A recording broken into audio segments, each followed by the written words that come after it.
അമേരിക്കയും ഇസ്രയേലും പരമാവധി ശ്രമിച്ചിട്ടും ഇറാന്റെ സൈനിക ശക്തി ചോർത്താനായിട്ടില്ലെന്ന് റിപ്പോർട്ടുകൾ. ആളെണ്ണത്തിൽ ഏറെ മുന്നിലുള്ള ഇറാൻ ആയുധശേഷിയിലും പിന്നിലല്ല എന്നാണ് കണക്കുകൾ കാണിക്കുന്നത്. അനുഭവസമ്പന്നരായ ജനറൽമാർ ഒന്നിച്ച് കൊല്ലപ്പെട്ടത് ഇറാനെ എങ്ങനെ ബാധിക്കും എന്നാണ് ഇനി അറിയാനുള്ളത്.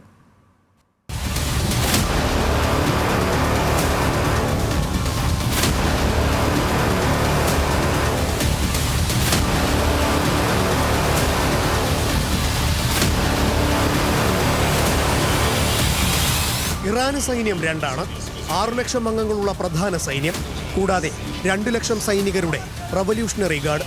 ഇതു രണ്ടും പ്രവർത്തിക്കുന്നത് കാറ്റുപോലും കയറാത്ത പ്രത്യേക അറകളെന്ന പോലെയാണ്.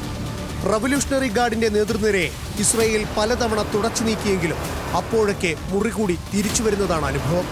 ഇറാന്റെ കയ്യിലുള്ള ആയുധങ്ങൾക്ക് ആ രാജ്യത്തിന്റെ പഴയ കൂട്ടുകെട്ടുകളുടെ കഥ പറയാനുണ്ട്.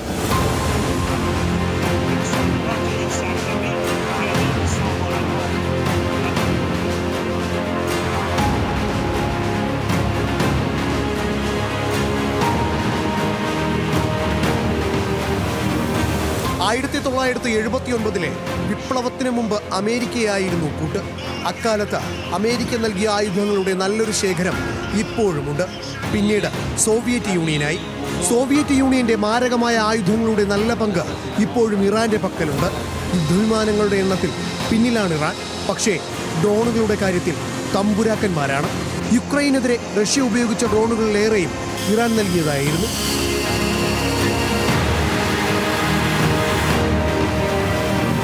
ചെറിയ രാജ്യമായതിനാൽ ആളെണ്ണത്തിൽ ഇറാന്റെ പരിസരത്ത് പോലുമില്ല ഇസ്രയേൽ.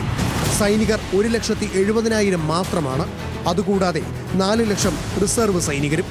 പക്ഷേ മാരകമായ ആയുധങ്ങളും കണിശതയുള്ള സാങ്കേതിക സംവിധാനങ്ങളുമാണ് ഇസ്രയേലിന് മേൽക്കൈ നൽകുന്നത്. ഇസ്രയേലിന്റെ ഏറ്റവും വലിയ ശക്തി ഉരുക്കുകോട്ടയായി നിൽക്കുന്ന ആന്റി മിസൈൽ സംവിധാനമാണ്.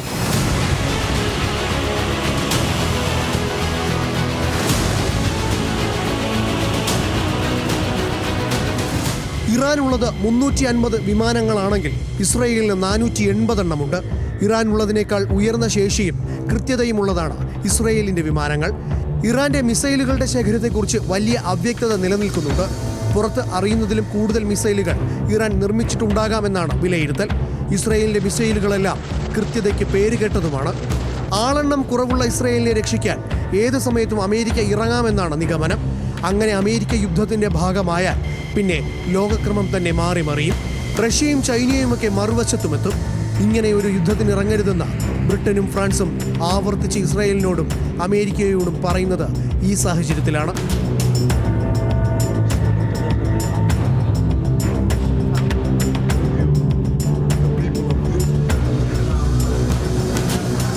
ആയുധശേഷിയിൽ പിന്നിലാകാമെങ്കിലും ഇസ്രായേലിനേക്കാൾ വലിയൊരു മേൽക്കൈ ഇറാനുണ്ട്. 16 ലക്ഷം ചതുരശ്ര കിലോമീറ്ററുള്ള ഭൂപ്രദേശവും 8,18,00,000 ജനതയുമാണ്. പരമോന്നത നേതാവിന് പിന്നിൽ അടിയുറച്ചു നിൽക്കുന്ന ആ ആൾക്കൂട്ടമാണ് ഇറാന്റെ യഥാർത്ഥ ശക്തി.